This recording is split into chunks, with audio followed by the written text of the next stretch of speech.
Hello everybody, back to show you some new updates on the organic to voxel converter. Let me start off by putting a model into the scene here. So here we have a model of a macaw parrot. Just going to attach the script, assign the armature. I'm going to give it a subdivision count of 30. And once again, remember, as said in previous videos, there's two algorithms, one which keeps perfectly sized voxels, and then the other which gives varied sized voxels, algorithm 2. What's new and what I want to show you now is I had a post build smoothing option, which is kind of a toy, which I said might make it in, which is now become a permanent feature.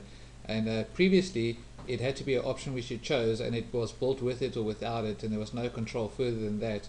What I've done now is realized that all the calculations and data was there, so I've built it into an additional component which is now controllable via a slider in the editor or at runtime, so you can apply the post smoothing option in runtime or in the editor, and to a varying degree of your liking.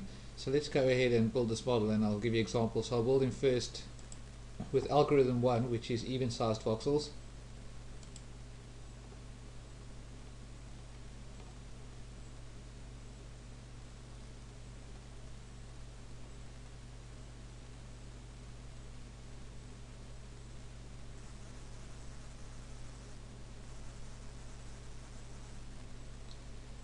Alright, so there we have our evenly sized voxel representation of the macaw parrot. And you'll see I've also neatened up the debug window quite a lot.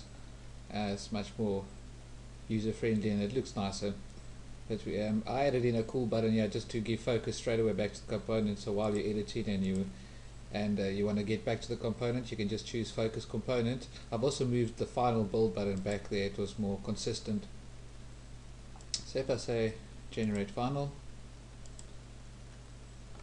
okay, there we have our final model.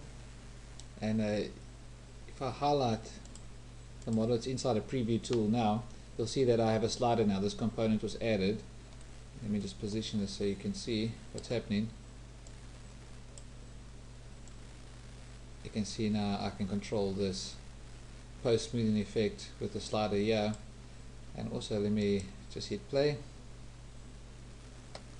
and show you that it is totally applied at runtime as well. Yeah, so you can set it to any level in between. You see much more dramatic effects between algorithm 1 and a full version of sliding down this here, and algorithm 2. As algorithm 2, it has got some sort of smoothing to a certain degree.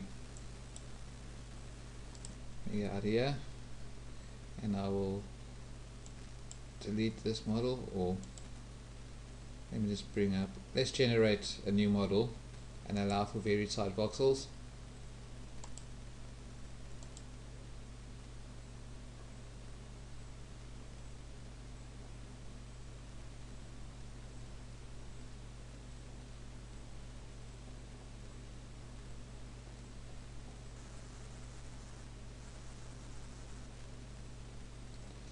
Okay, so yeah, you can see it's the same amount of voxel count, 30, but algorithm 2, like I said, has got some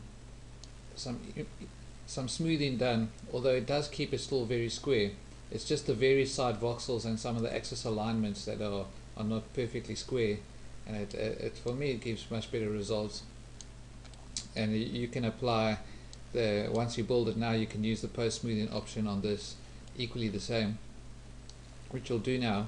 One thing to point out, you'll see here, I see there's one cube next to the beak there and another missing, so we could either exclude this cube, or what I can do, and I mentioned this in the previous video, that you can try and increase the threshold of the subdivision, and that produces much more data which the voxels can use when detecting where to draw a voxel. So let's increase that to 4 and just build a new model.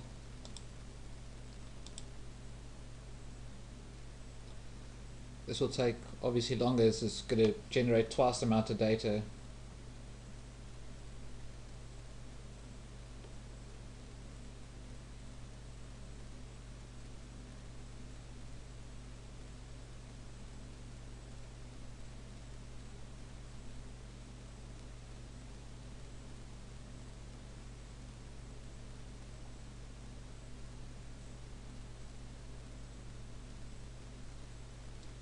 should get done now.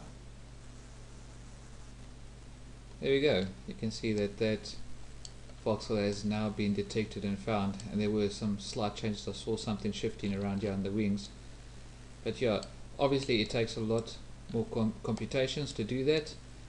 I wouldn't push this number up very high because you'd probably crash your computer. But yeah, let's just build this. Here's our model built, and I'll just highlight him in the inspector, and you can see we have the slider here as well, and we can do the post smoothing option. The same thing for runtime again. What's good to know is that the option, you can choose to include the slider component, or you can completely leave it out, and you can also choose to have smoothing be the default value, and then all that would happen is the slider would be inverted, so you'd have an absolutely smoothed out voxel model, and if you slide up it will just smooth it back to a square version. Yeah, and that's the update for now. I think it's really cool, and it should make it into the final release, and I'm going to include this model of this bird that will go along with the video, so that anybody who wants to just play around with the video and see the same results can do so. That's it for now. Thanks.